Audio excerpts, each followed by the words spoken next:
What is up? What is up, folks? How is everybody doing tonight? Sorry to keep y'all waiting like that. I was trying to put my makeup on, and sometimes I have trouble. So I hate to keep y'all waiting for that, but that's pretty important. Got to get the makeup just right. I'm just kidding. Um, so I hope everybody's been having a good weekend. It's not been too bad around here. Lots and lots of rain, my God. Um, I don't know what the weather's been like where the rest of y'all are at, but it has been pretty rainy and dreary. So it is what it is, though. It could definitely be worse. Um, and maybe it'll be that much prettier next week for it. So anyway, uh, Miss Susan. Let's see who we got in here. All right, we've got Rick. What is up, buddy? Keza, hey, how are you? Miss Susan. Got the hall monitor. Got Miss Kelly. And let's see, anybody else? No, not just yet. So we'll see who all else piles in on us. Daisy, hey Daisy, what is up? Good to see you here. Hot and dry, huh? That's definitely not what it's been like. It's been hot and soaking wet. So even when it's raining like that, it's still humid as hell. Hey, hey, hey, what's up? Nikki B, how are you doing? Um, I don't know that I've seen you in the chat before. If I have, it hasn't been very much. So I'm just going to tell you about the rule we got. Yeah, we got a rule that says anybody that shows up once has got to show up every time we're live. So just wanted to let you know. Hopefully you will abide by that rule, and we'll be seeing you here a lot. So anyway, guys, I know we had an issue with my sound being a little bit quiet Friday night. So I need y'all to just let me know if anything sounds off. I bumped the volume up a little bit. Y'all tell me if I'm loud enough, too loud, sounding like crap, whatever. And thank you, Miss Susan. I'm glad to hear that my makeup looks good. Good deal, good deal. Thank you. So that means that we'll be seeing Nikki B more often. Y'all make sure y'all give Nikki B a nice, good, warm welcome. So anyway, we're going to finish up what we started the other night on the whole drone issue. I'm not saying anything. I'm not really trying to make any particular point, I don't guess, or prove anything in particular out. But there's been a lot of talk, for one, about drones with the Charlie Kirk thing. So I thought it'd be a good time just to go over the evolution, where drones started, where they're at, and some of what they're capable of now. And besides that, we've got all these huge data centers going in everywhere, and something's going to be feeding them data. Obviously, part of that will be from AI, but now we have AI, we have the drones and the AI merging. So there you go. What's up, Brett? What's up? Once again, I know I told y'all this last time, but I want to make sure and say it again this time. Y'all give Brett a big what's up and a thank you. And Brett, thank you, sir. Thank you, sir. 99.9% of this material that we're going over was all dug up by Brett. He does a lot of digging. He can sure find some shit. So yes, and also please remember to like and subscribe. That won't be the last time Miss Susan reminds y'all, but please do that, and share. I don't care if you got a Facebook, Instagram, whatever. Share wherever you got one. So anyway, all right, so let's see. We should be a little bit smoother this time, I'm guessing. Don't think I'll have to look for it too much like I did last time. Look at there. What about that? As long as this thing plays on the first try, man, it's going to be something else. We done beat the shit out of Barron. Let me see. Now let me pull up my show notes. Whoops, not what I needed. All right. So, what are we talking about tonight? Drone revolution, from flying cameras to the eyes of the future. Tonight we're talking about one of the fastest evolving technologies on Earth, drones. Most people think of drones as flying cameras, hobby toys, or maybe something used for cool aerial footage on YouTube. But the reality is much bigger than that. The technology behind modern drones traces back more than 175 years, beginning with unmanned explosive balloons, evolving through world wars, transforming modern military operations, and eventually finding its way into the hands of ordinary customers. Now drones are being used for surveillance, infrastructure security, search and rescue, military reconnaissance, agriculture, construction, and increasingly alongside artificial intelligence. And these systems become smaller, cheaper, smarter, and more autonomous. Governments, corporations, and citizens are all facing the same questions. Where does this technology ultimately lead? Tonight we're going to walk through the history of drones, how they evolved, the major events that changed public perception, and where the experts believe this technology may be headed next. Let's see here. And I believe, hold for processing. Hold, please. I think I got the wrong set of notes here, guys. Let's see.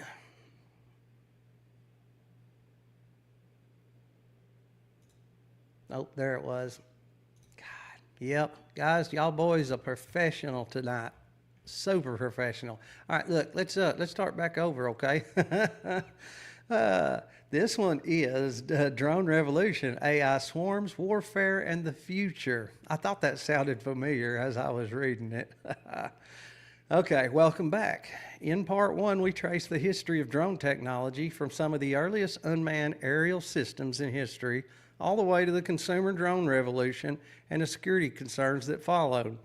We saw how drones evolved from military experiments into tools used by businesses, governments, emergency responders, and everyday citizens. But now we move into a much different conversation because the future of drones may not be defined by better cameras, longer battery life, or improved flight performance. The future may be defined by intelligence. Today, drones are increasingly being connected to artificial intelligence systems capable of identifying objects, tracking movement, analyzing behavior, and processing enormous amounts of information in real time. At the same time, engineers are developing drones that are smaller, cheaper, more autonomous, and capable of working together in coordinated groups. You ever heard of drone swarms? Tonight we're going to examine the next phase of the drone revolution. Most importantly, we'll ask a larger question. What happens when drone, artificial intelligence, autonomous systems, facial recognition, and global data networks begin operating together as a single ecosystem? And that is some scary shit to me, guys, because that future isn't decades away. In many ways, it's already here. So, let's get started.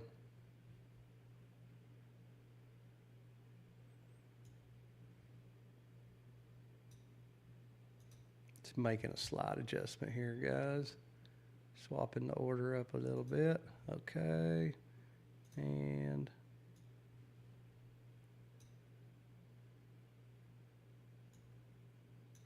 we'll get to rock and rolling here pretty quick. I just want to drive me crazy.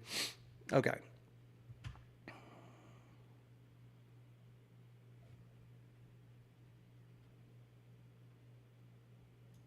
Okay. All right. Now.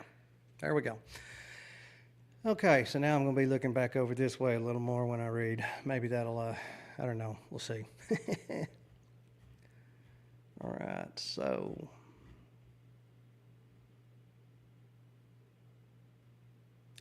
Okay, so the drone mystery of 2024. I don't know if y'all remember this, but I do, especially around, seems like, a matter of fact, I think, Miss Susan, you knew about that, didn't you, Miss Susan? You heard about that around you, D.C., the D.C. area, isn't that where you're at?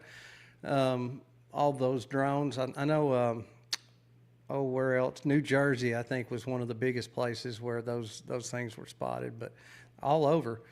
Anyway, so yes, drone mystery of 2024. So reports of unusual drone sightings spread across parts of the United States. Government agencies stated there was no evidence of an immediate threat. The bigger story may have been public awareness. Many people realized they don't know who owns the drones they see, how drone operations are regulated, and what they're actually looking at in the sky. It's not just some pretty lights flashing in the sky most of the time. What's up, Raiden? Good to see you here. How are you doing? All right, so yes, suggested searches would be the 2024 New Jersey drone sightings. All right, let's see. The real revolution may be AI. Humans, let's see. Without AI, humans watch footage. With AI, systems identify movement, systems track behavior, and systems flag activity. That, to me, is just terrifying, I think. The drone isn't necessarily the biggest challenge. The software analyzing the drone may be, or what the drone's looking at. And so we are going to watch a little clip that'll probably help scare the shit out of all of us real good, if that's okay with everybody.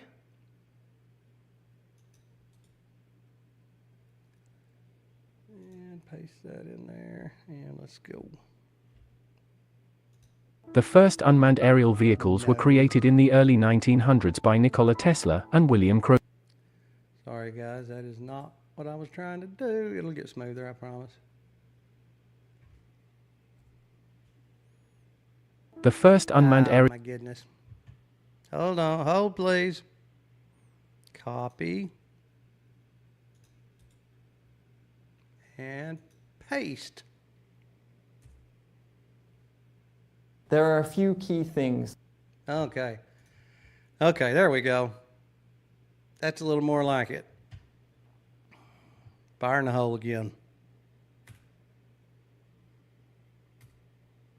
That are happening. One is that the technology is getting much smaller. A lot of the people here will remember how big cell phones were not that long ago. Now we have this tremendous capacity in the palm of our hands. The original cameras weighed upwards of 1,000 pounds. Now you can get exactly that same capability in a 30-pound system. What does this mean? Well, it means we can put them aboard small drones. I spoke to one engineer who said that he could assemble a swarm of drones that would be able to surveil the entire island of Manhattan with this wide area view. Do you know how many drones he would need? 76. That's not a great number of drones. If each one costs a couple of $1,000s, that is so much cheaper than a single one of these original cameras. And somewhat troublingly, I could go online on Amazon tonight and buy a drone myself. Right? Another thing that's happening is that the technology is being automated. And that's something that we really need to think about too. As one source told me, autonomous scares the shit out of me. I'm sorry, but when it comes to certain things, I don't like autonomous. We all like to joke that we were creating Big Brother incarnate. But really, it takes 1 million people to watch 1 million people. You record this whole Have a good one, Keza. We'll see you next time, buddy. View of Manhattan. And if you want to watch thousands of vehicles, you need people clicking on the little pixels in the screen, tracking people wherever they went. Well, that is incredibly labor-intensive, obviously.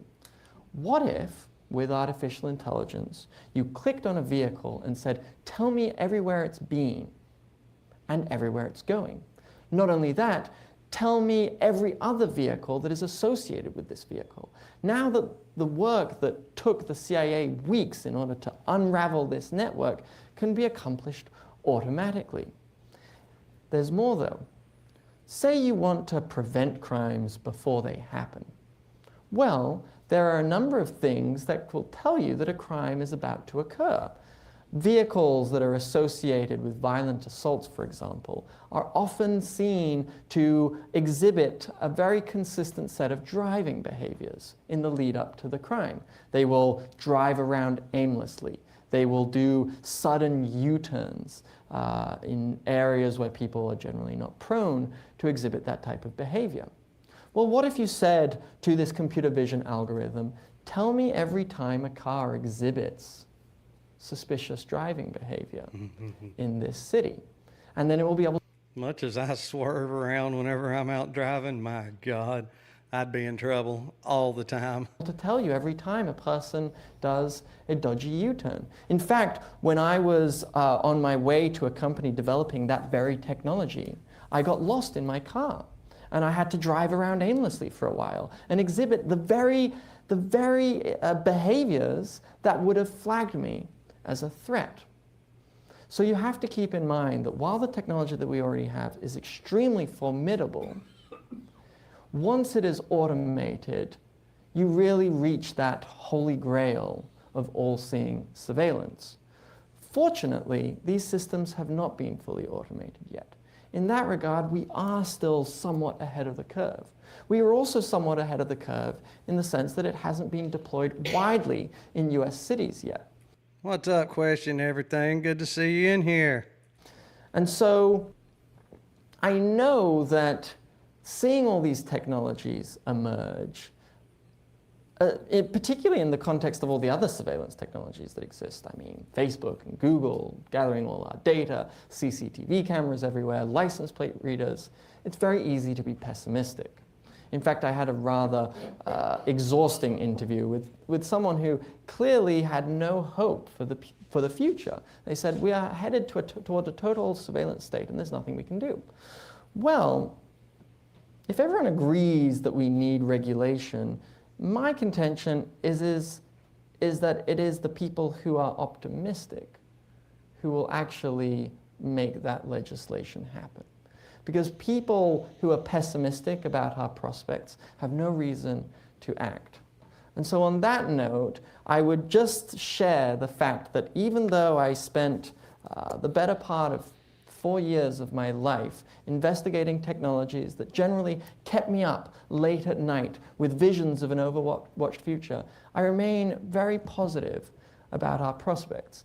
But it is only if we face this future collaboratively with a mutual understanding that we all perhaps have more in common than we might think, and that there are solutions to these problems. Yeah, because that could get out of hand really quick, like. I mean, it's already well on its way, so, you know, something's going to have to be done pretty quick. It already, in my opinion, needs to be rolled back some, but yeah. You get these, yeah, exactly, Miss Susan, that's exactly right. Maybe we need to do a 1984 show, episode, whatever, live stream. But yeah, I don't know. Yeah, crazy stuff. You got the Larry Ellisons of the world, and you know, of course, you got Palantir. You know that people have been in the news a lot. You've got. It seems like all of these. It seems like the biggest, most well-known. You know, the most well-known, influential people. I mean, Bill Gates is another one. They all have this, it's like they all have this dream of this total, complete surveillance state where they can predict crimes, where thought crimes are a thing. And yeah, Peter Thiel, I heard that. I hadn't confirmed yet whether that was actually the case, but I had heard that. That's pretty funny. But yeah. Anyway, back to it. The future gets smaller. Surveillance platforms the size of insects. They're difficult to detect. They're difficult to identify. How would people know they were being monitored? Should tiny drones face special regulations? Buying up and burning property down there. Yeah, I hear that too. Should tiny drones face special regulations? I think so. I could make a case that they shouldn't be used at all, at least not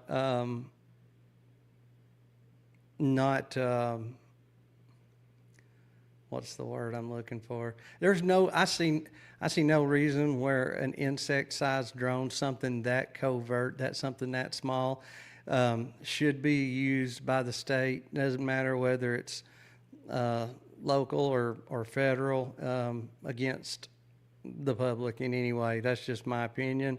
What's the difference between that and any other type of entrapment or anything like that? I mean, people have won court cases for speeding tickets over entrapment because a cop's car was sitting too far off the road and couldn't be seen plainly.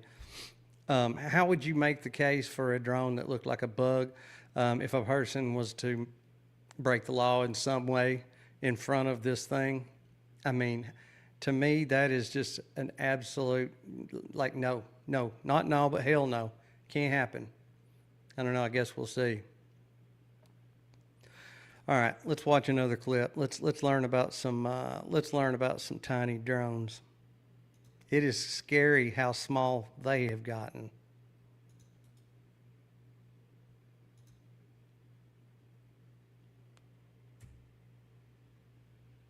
China's National University of Defense Technology has revealed a mosquito-sized drone for covert missions, boasting tiny wings and hair-thin legs. Built for reconnaissance and surveillance, it reflects China's growing military focus on microrobotics. Globally, similar micro-UAVs are also being developed, with applications ranging from warfare to environmental monitoring and medicine. A major breakthrough in microrobotics has emerged from China's National University of Defense Technology. And Right, the nano drones in our bloodstreams. Ain't that some shit? Yep. DT, where researchers have introduced a drone Well, I'm glad I could oblige you, Miss Susan. no larger than a mosquito. Designed primarily for stealth military missions, this micro-unmanned aerial vehicle, UAV, was... This is the problem with stuff like this. How could they assure us that they are not using those against us? And when I say they, I mean our own government, our own law enforcement. I could see the purpose. I could see the reason why militaries would want to use these, and that's fine in a time of war, whatever. But I don't like it because there is absolutely no way to know whether our own government is using them against us and invading all our privacies in every kind of way.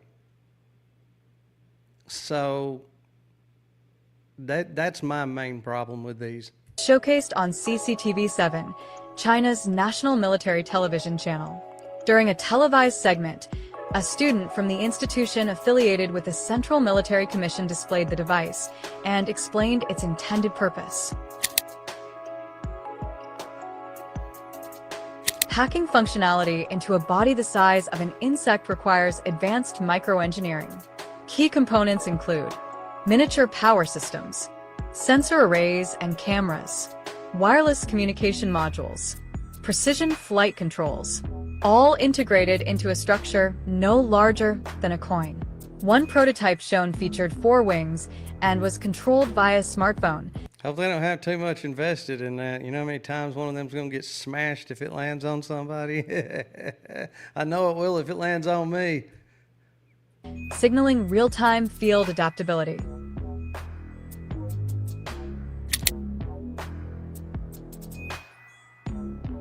This micro-drone is just one part of China's growing portfolio of advanced military robotics. Other recent developments include artillery-launched UAVs, engineered to withstand forces up to 3,000 times their own weight, designed to be launched from 155mm howitzers. Together, these innovations point to a shift from large, visible systems to miniaturized, adaptive robotics for use in complex and contested environments. While China's model is making headlines, the global race to develop micro-UA Versus is already underway. Norway's Black Hornet, developed by Teledyne FLIR, is a palm-sized surveillance drone already in use by US and NATO forces. The latest version, Black Hornet 4, boasts improved. It is, Nikki B. It is getting totalitarian, Orwellian. I mean, quick like. Yep. Durability, longer battery life, and extended communication range, making it ideal for close-range reconnaissance. Meanwhile, at Harvard University, the RoboBee project is pushing boundaries with aerial microbots that can fly, swim, and perch using static electricity. The U.S. Air Force also confirmed its own tiny drone development program in 2021, though little is known about its current status. Though military applications dominate today, the potential for microdrones reaches far beyond the battlefield. In medicine, researchers envision microrobots capable of performing minimally invasive surgeries or targeted drug delivery. No, thank you. Absolutely not. Nope. Keep your drone the fuck away. Inside the human body. In agriculture, they could monitor crop health at leaf-level precision. In disaster response, their size allows them to access hazardous or collapsed zones unreachable by humans. The convergence of biology, robotics, and artificial intelligence is opening up new domains across science, healthcare, and environmental protection.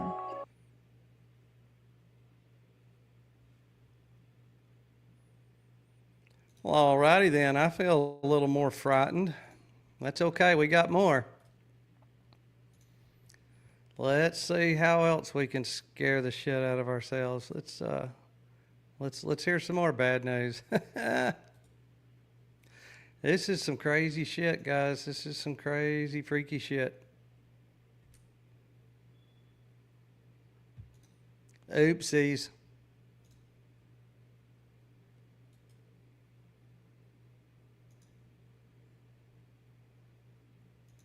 Let's try that again.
Exactly right, Kelly. He did.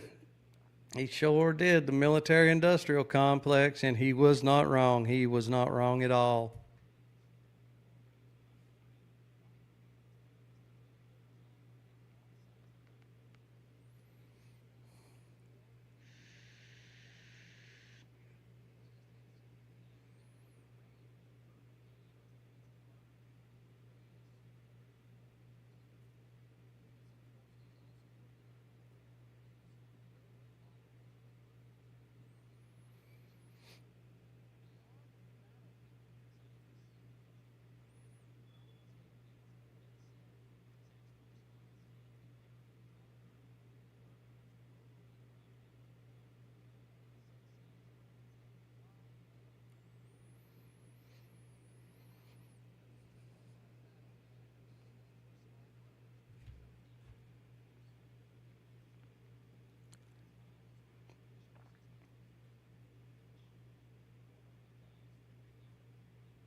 Good stuff, huh? All right, let's see what else we got. We got one more here.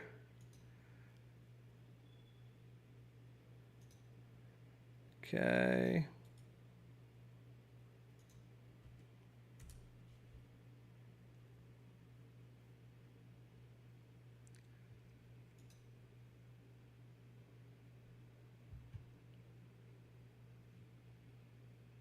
Did I really just do that? I really just did that.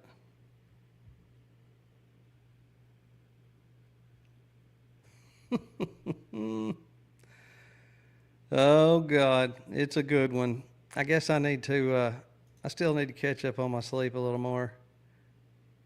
I guess y'all missed that last one. It was a short one, but oh God. Okay.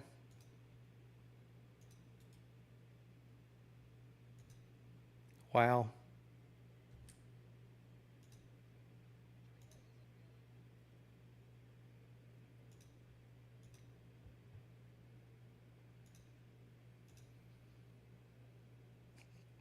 Baron Thomas.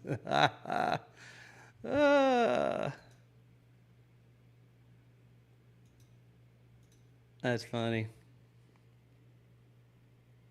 One of its tiniest military drones yet, a mosquito-sized aircraft apparently designed for battlefield surveillance.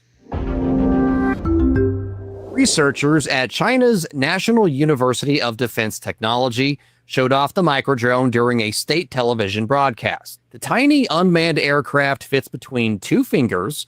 It flies using a pair of flapping, leaf-shaped wings and can perch using 3 hair-thin landing legs. All y'all missed was the clip. I did a Baron. The claim is the drone's compact size allows it to stay hidden while gathering intelligence in urban or sensitive environments. The drone packs power systems, sensors, and control circuits into its tiny frame, pushing the limits of micro-robotic engineering. China's new micro-drone joins a growing global race to field micro-UAVs. Norway's Black Hornet, widely used by Western militaries, offers a palm-sized platform. The latest Black Hornet 4 features enhanced battery life, improved wind resistance, and a longer range, earning a U.S. Defense Department Blue UAS Refresh Award this year. The U.S. Air Force is also working on micro-UAVs, though no operational versions have been publicly Well, thank you. Thank you very much. Question everything. fielded so far. Beyond the battlefield, scientists see potential for minute drones in fields like medicine, disaster response, and environmental monitoring. Harvard's RoboBee project, for example, developed insect-sized drones that can fly, land, and even transition between water and air.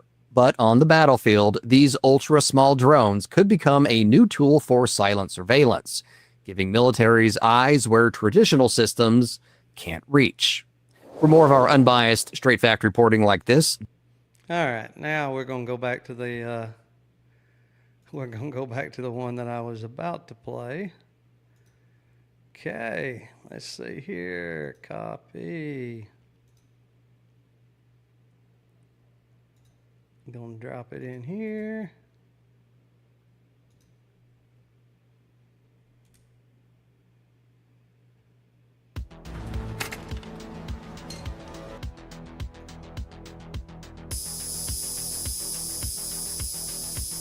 This is no ordinary device. Picture yourself in the midst of a battle, where the only noise you hear is a faint, almost imperceptible buzz.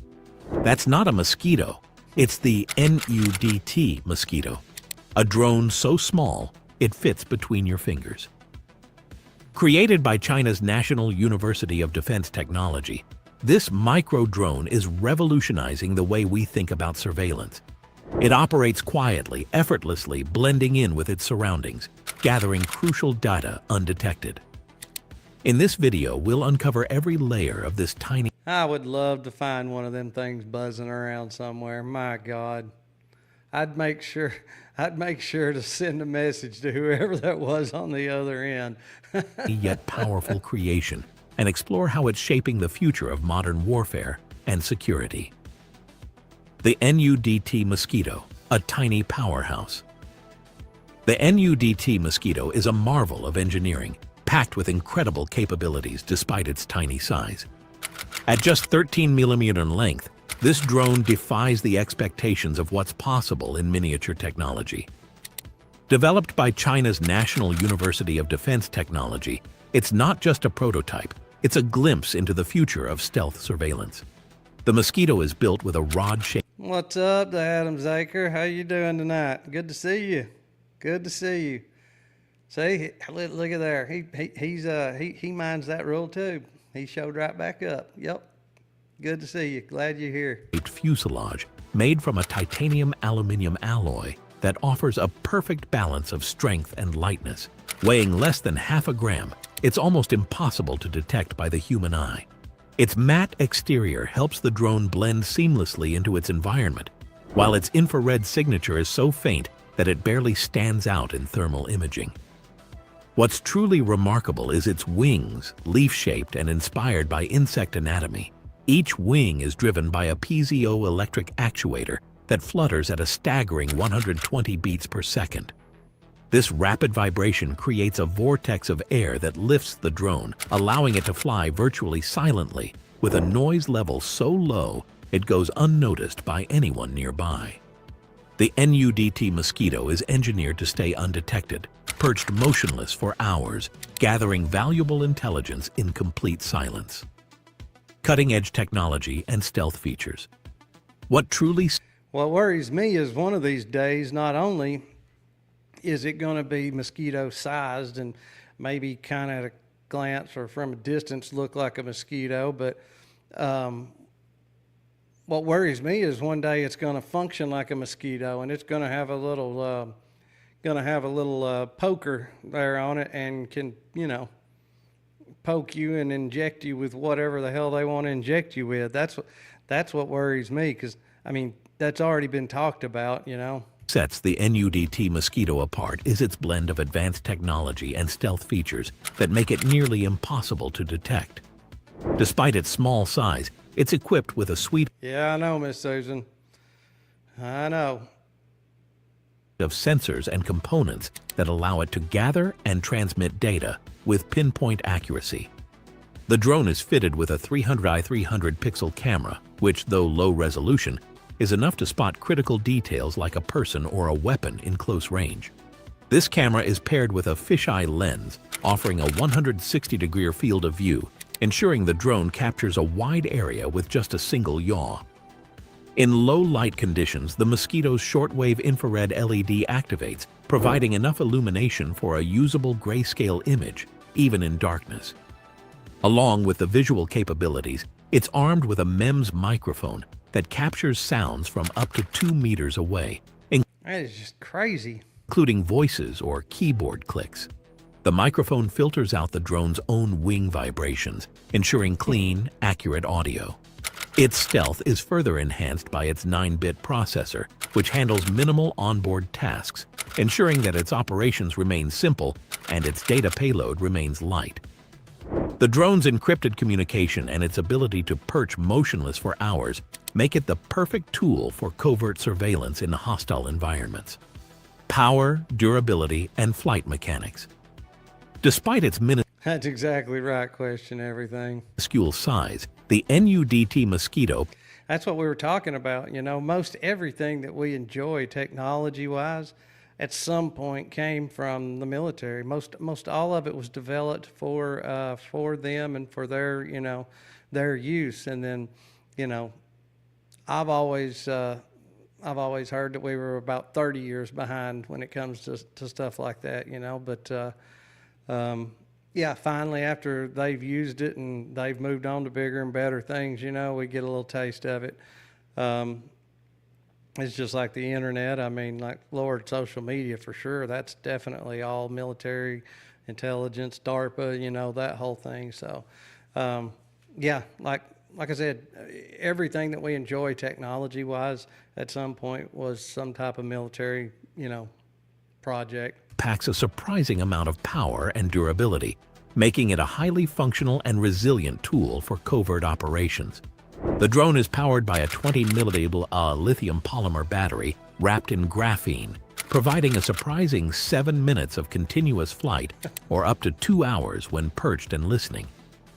The battery is recharged through an inductive magnetic port, which allows for a fast top-up in just under 6 minutes without opening the drone's delicate shell. For its flight mechanics, the Mosquito relies on 2 leaf-shaped wings that mimic insect flight patterns. Each wing is powered by a piezoelectric 7 minutes, Miss Susan. Actuator, which causes them to flutter rapidly at 120 beats per second. This high-frequency vibration That's right, Nikki B. That's exactly right. creates lift, allowing the drone to fly silently, with a noise level barely detectable by human ears. The Mosquito's flight is incredibly stable thanks to its advanced sensors. A MEMS gyro detects up to 250 degrees per second, and a barometric sensor measures altitude with precision. Although it doesn't feature GPS, it uses computer vision and ground station support for navigation. The combination of power, flight stability, and stealth makes the NUDT Mosquito an ideal tool for discrete, long-duration operations. Right. Now first, like always, be sure to hit the like button down below. That is just scary. Like I said, I hate to even bring it up, but what scares me is, one day they'll be carrying a payload, you know. I mean, they've already talked about it. They've even talked about they talked about infecting mosquitoes with different things. They talked about infecting it with basically infecting it with the COVID vaccine. That's one thing that had been talked about. And I'm sorry, but I just don't. I'm not all about something flying around that can give me a shot at anything when I least expect it. And I don't need any kind of shots, airmail, you know. Screw that. All right, let me get my notes back here. All right. Drone swarms. One drone versus hundreds. Traditional air power. One pilot, one aircraft. Swarm systems. Many drones, coordinated behavior, shared information. Power is increasingly coming from networks rather than individual machines. I wish I could do this smoother where I could say individual machines and then just bam right into the video, but we'll get there eventually. For now, I'll have that here. Hold, please.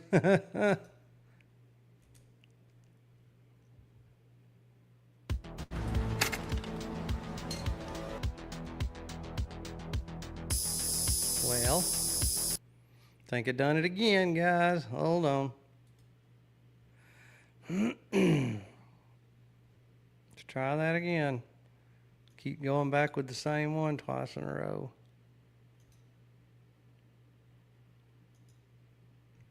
Oh, no. That one must have been a good one, Brett.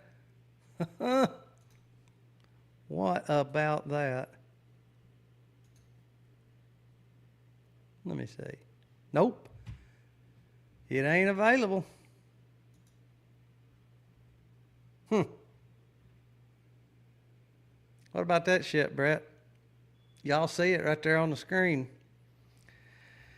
That one must have been a good one's all I can say. All right. Let's just go on. I don't want to have to go try to find something else to go in its place. When drones become a strategic threat. Drone strikes targeted Saudi oil facilities. That was the Aramco attack. What were the results of that? Major production disruption, global oil market impact, increased focus on infrastructure security. They did pull it, buddy. They sure did. This was one of the moments the world realized drones could be much more than surveillance tools. Then we had Ukraine. This was the first actual drone war that got fought. And, I mean small drones, not the Predators and stuff like that. But anyway, many analysts describe the Russia-Ukraine conflict as the first major drone war. The uses of drones include reconnaissance, artillery spotting, intelligence gathering, logistics support, and direct attacks. I mean, good Lord, how many aircraft did they did they destroy at that one airfield where all those Russian, jets were out, and that was all with drones. Let's see. So direct attacks, FPV drones, original hobby racing drones, now battlefield tools. A drone costing hundreds or thousands of dollars can threaten equipment worth millions. What happens when AI controls not one drone but hundreds? And that brings us to data centers. Someone's watching us. That's right.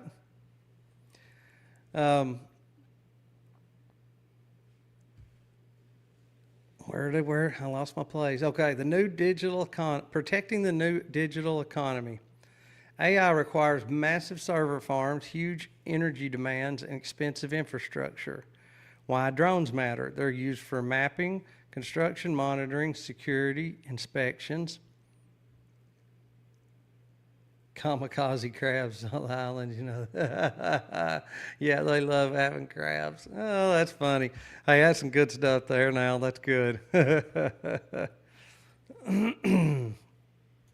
All right, let's watch a video. Maybe if they didn't pull this one.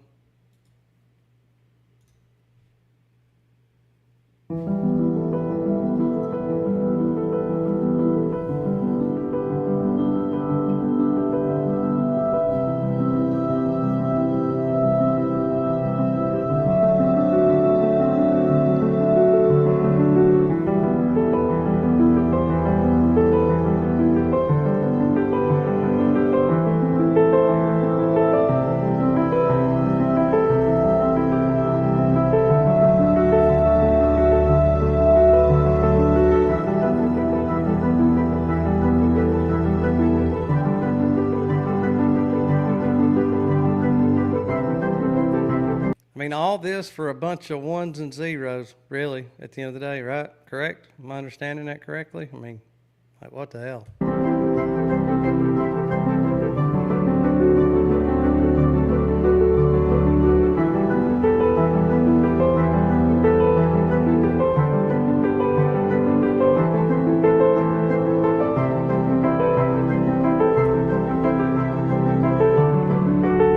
You ain't heard no loud mosquitoes buzzing around in your house, have you, Brett? Well,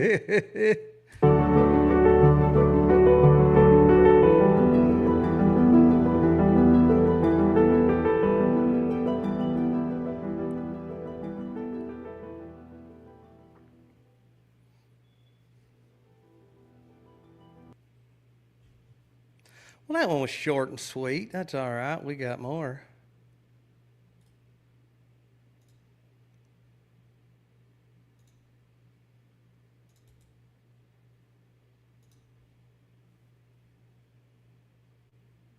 Not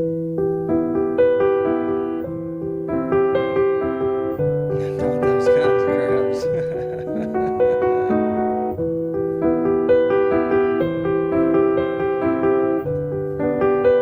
Yeah, ain't that the truth? 500 jobs, your small town for 90 whole days.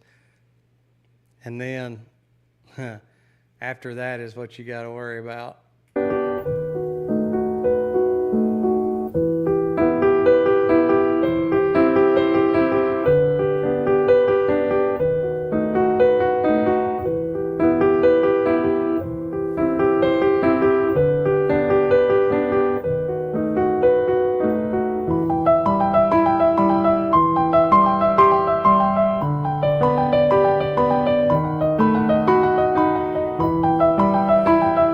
Yeah, NDAs all around. That's right.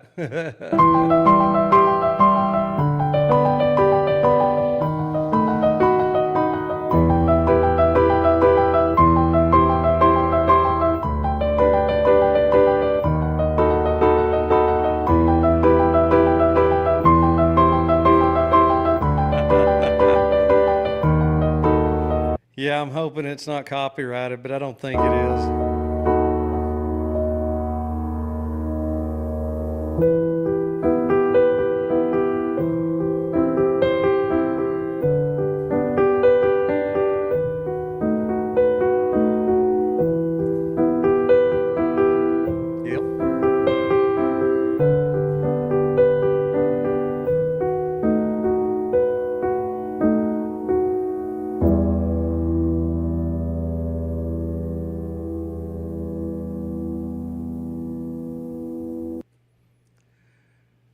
Let's see what else we got then.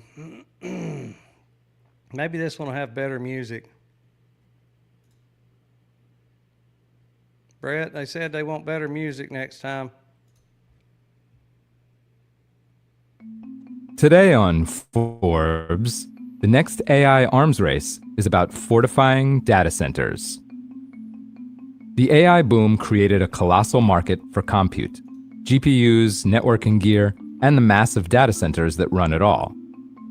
It also I wouldn't be so sure of that, Miss Susan. I don't even care what part of town, what part of town you live in, or how big your house is, or what. I guarantee you, whatever you got there, you put that shit up for sale. If you were to sell it, you could probably buy you a really nice place down here and live good for what something up there would sell for. I'm sure there's a huge difference. If you wanted to come down here to Hickville, bolstered a second, less celebrated It is God's country, though, market, protecting those facilities and the crown jewel chips inside from threats. On top of rising anti-data center sentiment stateside, the war in Iran has turned that problem into a line item. Matt McCran, former executive at drone defense company Drone Shield, who has worked with data centers in the US and Middle East, says, quote, "Data centers are secondary targets right after obvious military sites." That shift matters because the AI data centers being built these days aren't just expensive, they're also possible strategic infrastructure during times of war. Enemies don't need to hit a military site to degrade an opponent's capability. They can hit compute that potentially underpins communications, logistics, payments, and even military planning. Executives in data center security tell Forbes that reality is driving an increased appetite for more hardened security, especially counter-drone capabilities, both in the Middle East and elsewhere. The 1 gigawatt of existing capacity in the Middle East is set to triple via 2.2 gigawatts under construction, and another 12 gigawatts in planning stages, per public real estate firm JLL. In early March, drone strikes damaged Amazon Web Services data centers in Bahrain and the UAE, causing a significant and costly disruption in services. More than a month later, AWS dashboards I'm not even going to ask. Still showed that services remain, quote, disrupted from the affected region, though some are now resolved. Amazon refunded March credits for those using them, the Register reported, setting the company back an estimated $150 million. Tom Harper, data center leader at insurance broker Gallagher, says that data centers usually have extensive insurance policies, but almost all of them exclude damage from military conflict. He says, quote, "Typically a policy excludes war, so if it's an act of war, it's not going to be covered." The threat isn't just explosive drones. It's also so-called loitering drones, which probe wireless networks and map data center layouts looking for weak spots. The practical point is blunt. When U.S. tech companies build such valuable, highly... You got the data centers to basically help control or, to store the data that the drones are feeding them. And at the same time, you got other drones sitting there monitoring and, trying to break into the data center or find weak points, so they can be broke into. It's crazy. concentrated compute, it can become a tempting wartime target, and one whose disruption can extend far beyond the immediate blast radius, even if nothing happens on U.S. soil. In early April, Iran's Revolutionary Guard published a target list that included facilities belonging to Microsoft, Oracle, and Amazon, and appeared to threaten Stargate UAE, a $30 billion plus joint venture between major players including OpenAI, Oracle, SoftBank, and Gulf-based investment firm G42 that President Trump helped unveil at the White House last year.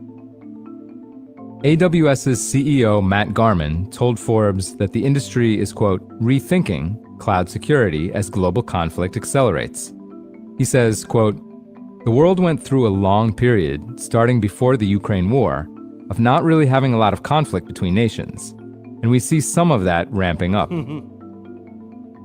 For private company operators and security vendors, the response is clear. A lot more physical security and more tools to detect, deter, and, where regulations allow and they currently do not in the States, destroy drones. The more compute you concentrate in one place, especially if that place is close to an active war zone or in a town where fears of AI data centers straining local power grids and sending electricity bills soaring are agitating locals, the more you have to spend to keep it running and safe. That's a boon for business. Colin Sloan, Vice President of Strategic Partnerships at Ironsight, says it's a second wind for a sector that looked sleepy 5 years ago. Data centers want more advanced security. Advanced costs more, as much as 5% of construction costs. This, according Amen. Amen. to John Bakis, Vice President of consulting firm Guidepost Solutions Data Center and Critical Infrastructure Practice. JLL, which develops data centers around the world, projected last year that data center shells, that's land, power, and the building, not including GPUs, cost roughly $12 million per megawatt. OpenAI's Sam Altman has said he'll need a staggering 250 gigawatts of power in 8 years. Back-of-the-napkin math suggests that would bring in up to $150 billion in revenue for data center security firms. That's a multi-billion-dollar addressable market for access control, surveillance, sensors, fortified walls, and threat response, before you even get to drone defense. For full coverage, check out Phoebe Lou's piece on Forbes.com. This is Kieran Meadows from Forbes. Thanks for tuning in. Well, that's crazy. So I guess you don't want to have a data center I guess you don't want to have a data center near a war zone would be the main takeaway from that. He is a rich idiot, that is for sure. Hey, there's Miss Nosy Google. No notice, huh? Damn. I'm sorry, I don't know. Like I said, sometimes I think YouTube hates me. I swear. All right, White House and anti-drone security. Governments adapt. Let's see. Modern facilities increasingly consider drone threats, airspace monitoring, and counter-drone systems. For most of history, governments focused on threats approaching from the ground. Today, they increasingly worry about threats coming from above.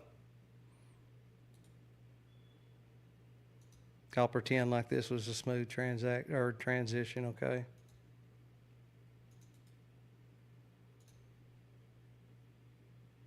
Facade of the building. There will never be another building like this built, that I can tell. I built a lot of great things, but there will never be anything like this built.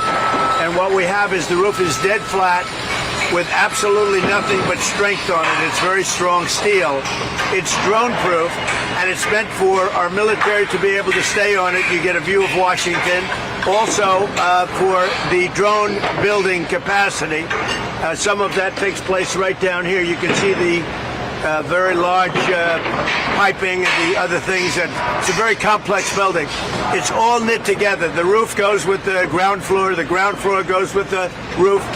The roof also goes down into the basement. Everything is connected, intertwined. Elevators, heating, air conditioning. It's one building. That's why we're trying to explain that. This is one well-knit building. One thing doesn't work without the other. Very importantly, though, in terms of the beauty, probably the closest thing to this would be the U.S. Supreme Court, the facade of the U.S. Supreme Court. So here's a couple of things you can look at. How are you? All right. There will never be another thing like this, I don't believe, built from a cost standpoint. This is all my money and donors' money. This is tax-free. So everyone's talking about they're going to give money, they're going to give money. The money they're going to give is really for the security of that and the whole White House premises. And I guess you probably need that nowadays. I guess you probably need that nowadays. Okay, let's see. I'm going to make one more smooth transition here. We're going to pretend anyway.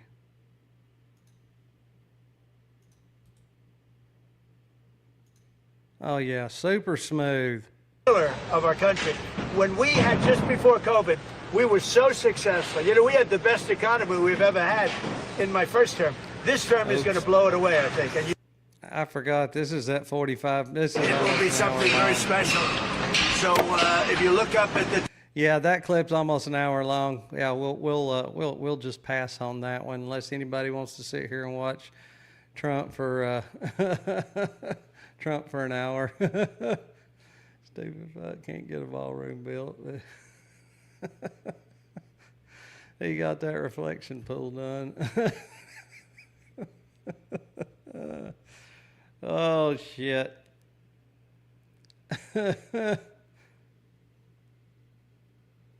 Giant golden turd.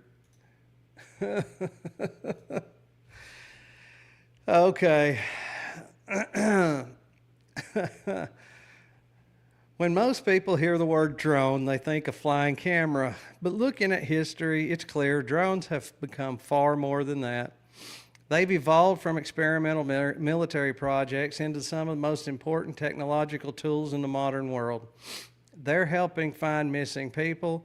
They're monitoring infrastructure. They're changing warfare. They're transforming surveillance. And increasingly, they're being connected to artificial intelligence, automation, and massive computing systems. The real story may not be the drones themselves. The real story may be what happens when drones, AI, facial recognition, autonomous systems, and global data networks all merge together. Because the future isn't some distant science fiction scenario. Many parts of it are already here.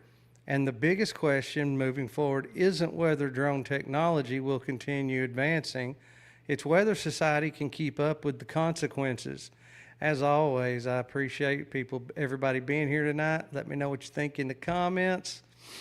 Yes, are drones one of humanity's most useful technological tools? Are we moving forward to a future of constant surveillance with autonomous systems that we may not fully understand yet?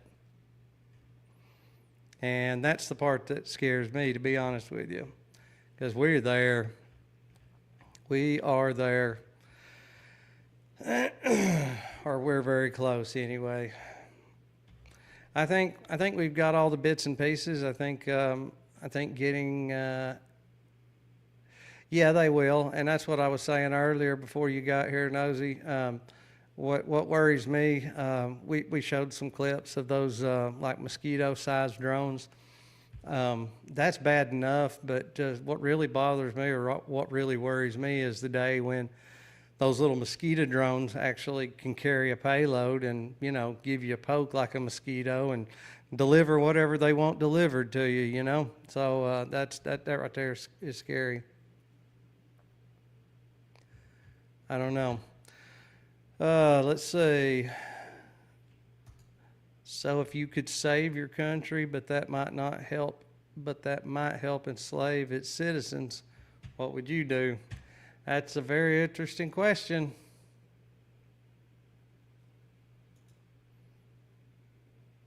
That is a very interesting question. I know that to enslave the citizens is never what should happen.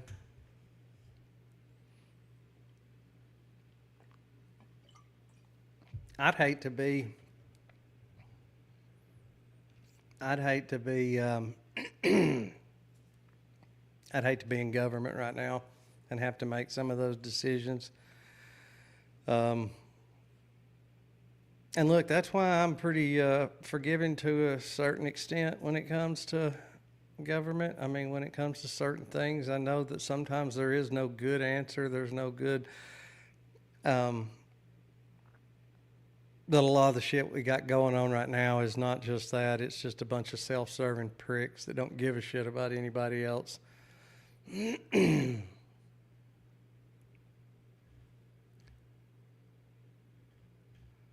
Let's Let's see. Oh yeah, let me look real quick. I did have a few more clips that Brett had sent me. I didn't never drop them in there. Let's see. I didn't drop them into the show notes, so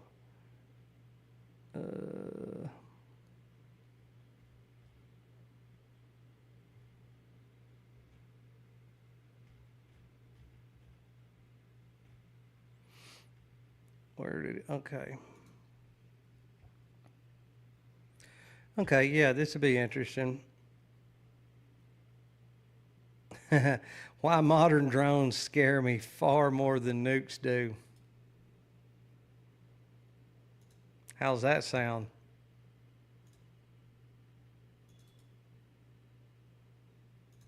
See what we got. Imagine this scenario. You're in a big city in your home country, and you're feeling particularly safe, especially from foreign threats. Because at the moment, there are no foreign troops on your country's soil, and as far as you know, there's not even a foreign army that is threatening to enter your country's soil. You're going about your daily... Thank you, Nikki B. That's exactly what that's exactly what it's all about. Yep. I'm not trying to... Look, I want it to be watchable. Obviously, I want people to want to watch, but yeah, I'm not trying to be... not trying to be some big high production, fancy, I just want to be real, the real one. business. Maybe you're driving or walking to work or on a way to a restaurant with your family. When all of a sudden above you, you hear a buzz. It sits there for a moment. You don't know exactly what it's doing, but it starts to get repetitive. And so you look around and find the source of the buzz.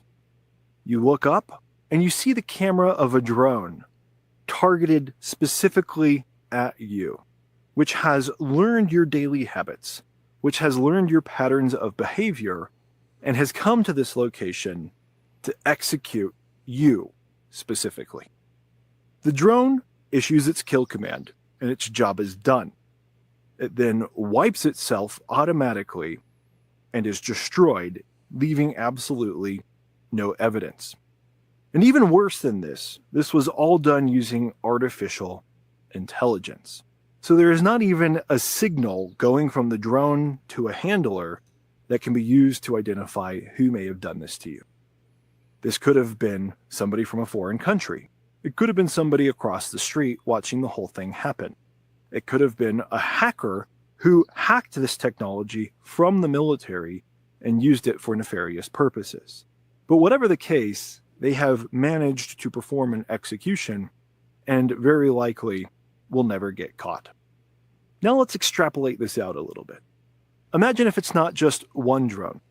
Imagine if it's 1,000 or 10,000. And they're not just targeting you specifically, but people like you specifically. Finding people of your particular race or ethnicity that some foreign person or some terrorist or some horrible person has decided should not exist anymore. And imagine the same scenario plays out there. Executing the kill commands, wiping the memories, no paper trail, no evidence, nothing. What I've just described is obviously a frightening scenario, and maybe...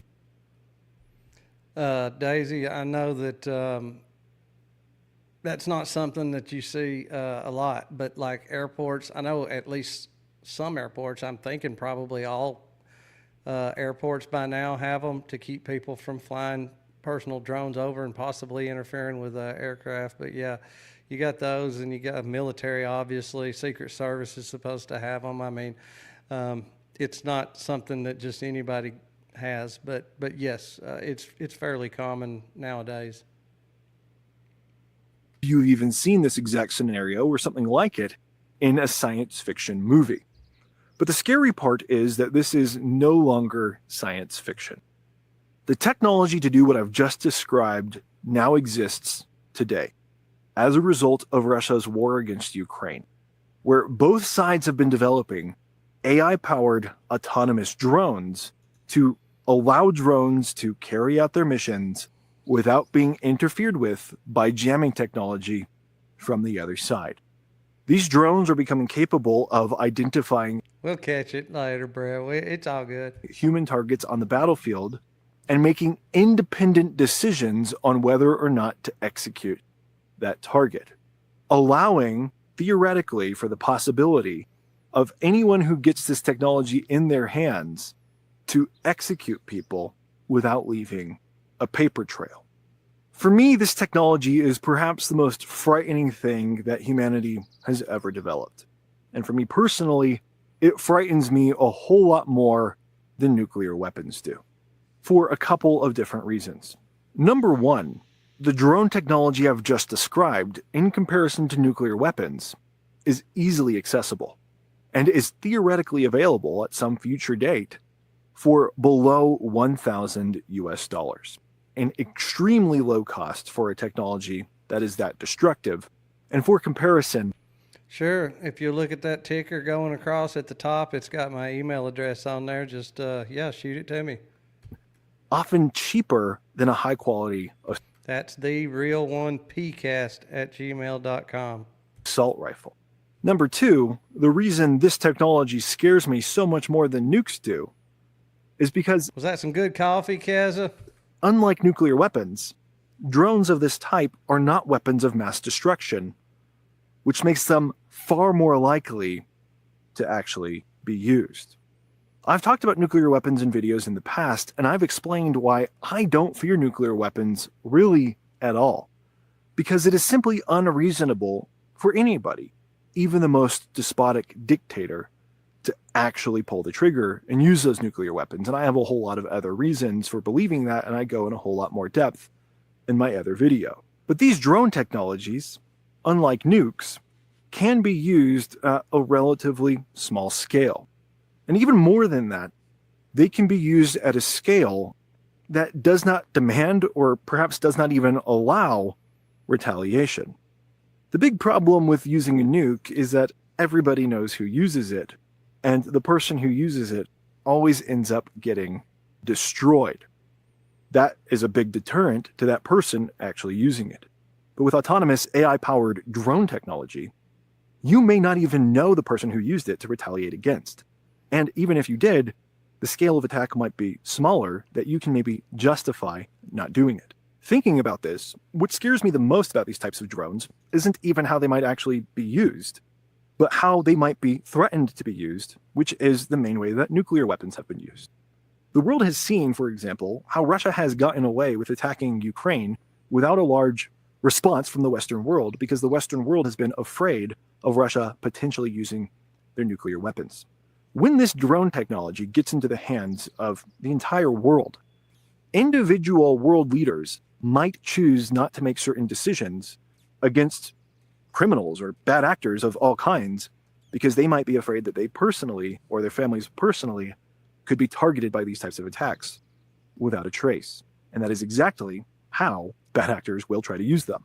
So what on earth is going on, and what has possessed humanity to create a weapon with such terrifying destructive potential?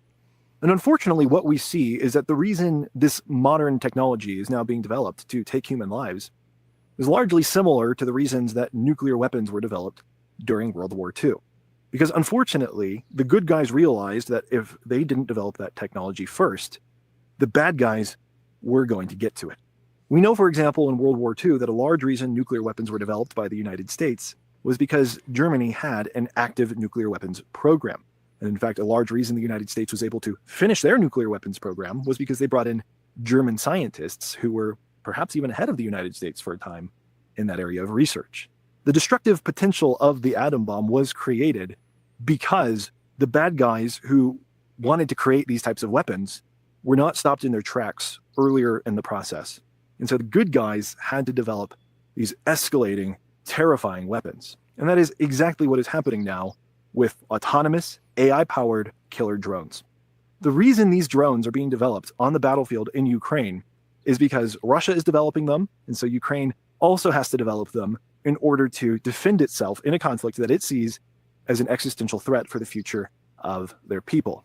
And the reason that things have gotten this far is because the world has not intervened against the actions of a bad man for fear of escalation, And yet, though they have tried to avoid that escalation, it has now instead escalated into the development of a technology that is extremely terrifying that mankind will now have to cope with for the rest of our history. Things, of course, did not have to be this way. When Russia started their full-scale invasion of Ukraine, while drones were part of their repertoire, it was not by any means their primary tool. Russia was still relying on tanks and APCs and helicopters and artillery, and it was only as the war developed that the drone advances began to become the clear path forward for victory for either side, as both sides discovered that a drone that cost maybe as little as $1,000 could destroy a multi-million-dollar tank, often with relative ease. This sparked an escalating arms race between Russia and Ukraine on drone technology that always had the logical end of AI-powered autonomous drones that can make their own kill command decisions. The escalating arms race went a little bit like this. Ukraine first began destroying Russian heavy equipment with their cheap drones in order to protect their country and their soldiers without having to put their own soldiers in as much of harm's way. Russia quickly realized the deadly effectiveness of these drones, and so they began to try to develop countermeasures, as well as increasingly deploying drones of their own on the battlefield. These countermeasures sought to jam the drones by interrupting the signal between the drone and its operator. And as soon as this began to happen at large scale, the path to AI-powered drones became somewhat inevitable. In order to push past drone... Well, we got a boomer fest going on in the chat. A lot of boomers in there tonight. Let's see here. That's pretty good, but he's also kind of long-winded. So let's try to. I want to see if we can't get a couple of these in, because I know some of the. Let's see. See what we got here. Yeah, Russia has officially launched its latest nuclear-powered submarine called Khabarovsk. This submarine is designed to carry the Poseidon nuclear drone, a weapon that some analysts describe as a doomsday missile. Reports claim it could destroy entire coastal regions through underwater nuclear explosions. The launch ceremony took place at the Sevmash shipyard in Severodonetsk. It was attended by Russian Defense Minister Andrei Belousov, Navy Chief Admiral Alexander Moiseev, and senior officials from the shipbuilding sector. Belousov said, "Today marks a significant event for us. The heavy nuclear-powered missile cruiser Khabarovsk is being launched from the stern of the renowned Sevmash. Sevmash, notably, is the same facility..." Real ones are the kind you take out, Nosy. that once refitted India's aircraft carrier INS Vikramaditya. The Khabarovsk represents a new phase in Russia's underwater weapons program, one that merges nuclear propulsion, automation, and extreme-range deterrence. The Khabarovsk submarine was designed by the Rubin Central Design Bureau for Marine Engineering, the same institution responsible for many of Russia's strategic submarines. Development of this class repeatedly began in the early 2010s, with the submarine intended as a dedicated carrier for the Poseidon underwater drones. While Russia has not disclosed exact figures, analysts suggest that it could carry up to 6 Poseidon drones at a time. The Khabarovsk is part of the Project 09851 class, which evolved from the Buray-class nuclear submarines, the same design used for Russia's Bulava ballistic missile subs. However, instead of ballistic missiles, Khabarovsk has been adapted for robotic and autonomous underwater systems. The design focus has been on endurance, stealth, and... You know, to be talking about all this technology, it sure does look like the video of that inside that submarine was shot back in the 1980s at least. the ability to operate independently in deep ocean environments for extended periods. Though official specifications remain classified, open-source military data estimates that Khabarovsk is about 120 meters long and displaces between 10,000 and 12,000 tons. It reputedly has a crew of around 100 personnel. The submarine's nuclear propulsion allows it to remain submerged almost indefinitely, limited only by food and crew endurance. The Poseidon drones it carries are powered by miniature nuclear reactors. These drones can travel thousands of kilometers underwater at high speeds and at depths greater than most submarines can operate. The Poseidon drone was successfully tested just a week before the submarine's launch. It is designed for strategic deterrence, meaning it could act as a second strike weapon if Russia is attacked. The Poseidon is reported to operate autonomously, travel intercontinental distances, move at speeds exceeding modern torpedoes, and operate at extreme ocean depths, making it nearly impossible to track or intercept. President Vladimir Putin confirmed that Poseidon uses a nuclear propulsion system 100 times smaller than the reactor of a strategic submarine. Former Russian President Dmitry Medvedev called it a doomsday missile, while Andrei Kartapolov, head of the Duma Defense Committee, claimed it could wipe out entire coastal nations. Analysts believe the weapon is designed to create large-scale radioactive tsunamis, rendering coastal cities uninhabitable. The launch of Khabarovsk has drawn international attention, especially from the United States and NATO. Currently, no lone defense system can intercept an underwater nuclear drone like Poseidon. Traditional missile defenses, including anti-ballistic shields, satellites, and radar, are built to detect missiles in the air, not deep underwater. This makes Poseidon a unique challenge for global defense strategies. If deployed, it could travel silently beneath the ocean and strike coastal targets from unexpected directions. Experts also point out that such weapons mark a shift in nuclear deterrent strategy, moving from land-based and airborne systems to autonomous undersea platforms. While Russia presents this as a defensive measure to protect its maritime borders and national interests, the weapon's destructive potential raises significant questions about future arms control treaties. The Khabarovsk is expected to begin sea trials soon, before entering active service with the Russian Navy. Once operational, it will likely serve as the main carrier for Poseidon drones, along with the previously launched Belgorod submarine. That thing's massive. Massive. See what else we got here. See what else Mr. Brett got for us. Then we'll call it. Then we'll call it a night. They done pulled another one, dude. What the hell? You getting all the good shit. They ain't leaving it up.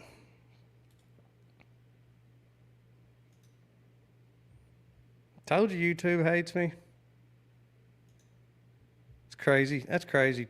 That's 2 in 1 stream. CNA's Arnold Gay spoke to a defense analyst on some of the military hardware put on display during the parade.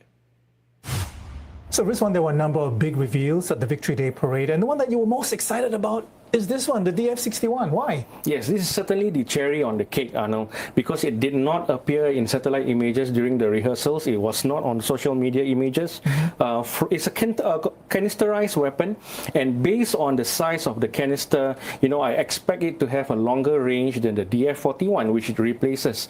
Already, the DF-41 is a missile that can comfortably reach the United States, but given the range and given the estimated range of this weapon, you look at the size of the canister, the launch cap, and the gas generator that's associated with the vehicle.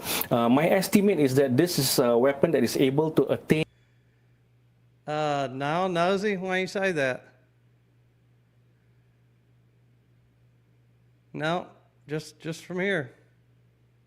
In a range of about 18,000 kilometers, and this puts it well within range, comfortable range of the continental United States, and puts it on par with the US ICBM systems such as the Minuteman III. Okay, the other one that was in your top 3 as well is the JL-3.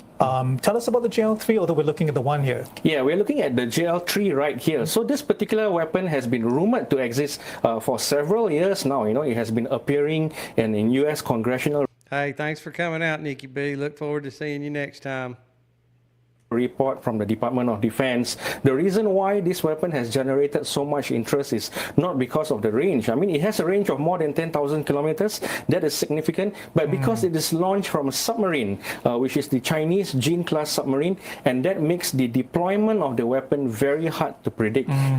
Calculating the interception point of a missile requires the point of origin, and the fact that it can be launched anywhere in the water makes it a very fearsome weapon. Okay, you are also excited about the HSU-100. Apparently it's an unmanned underwater vehicle? Yes. If you were to look at the HSU-100, the color scheme that has been applied, tells me that it is meant for military applications. One thing about Chinese systems is that from the color that has been applied on the weapon, you can tell whether it's for military usage, yes, or whether it is for research purposes.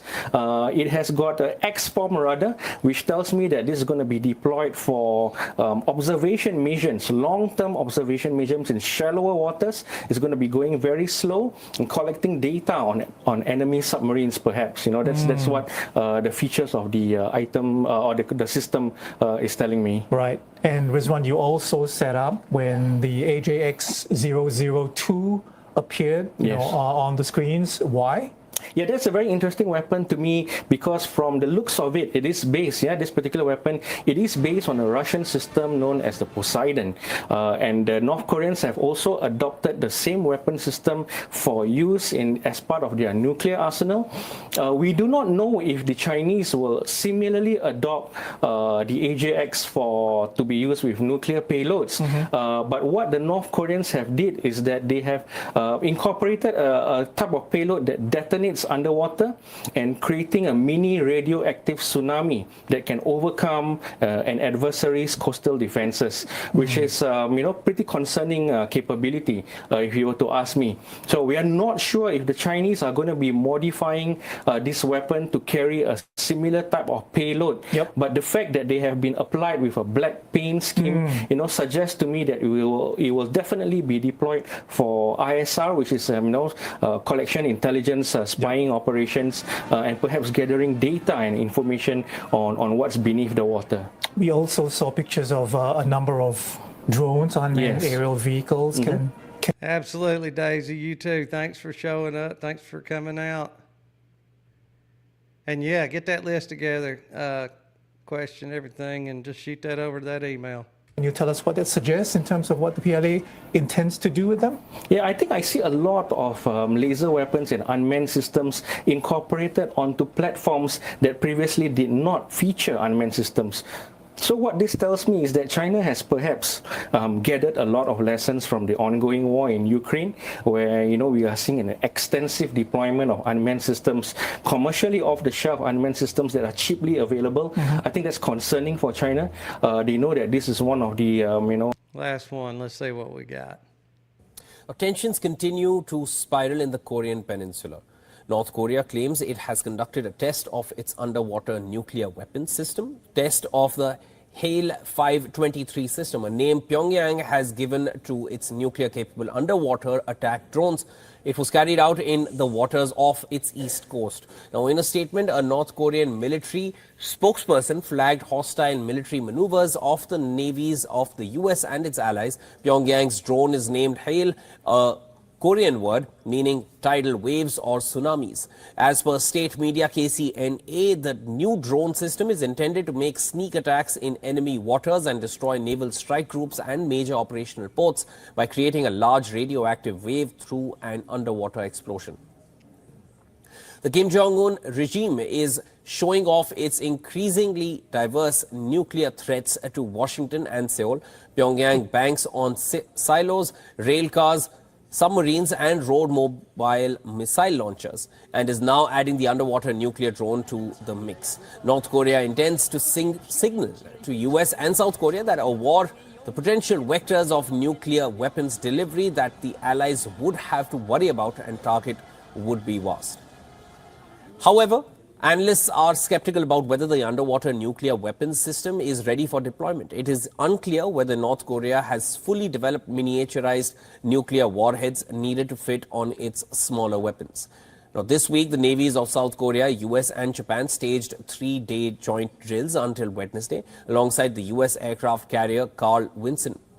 The allies say they are going all out to improve their responses to nuclear-armed North Korea's threats.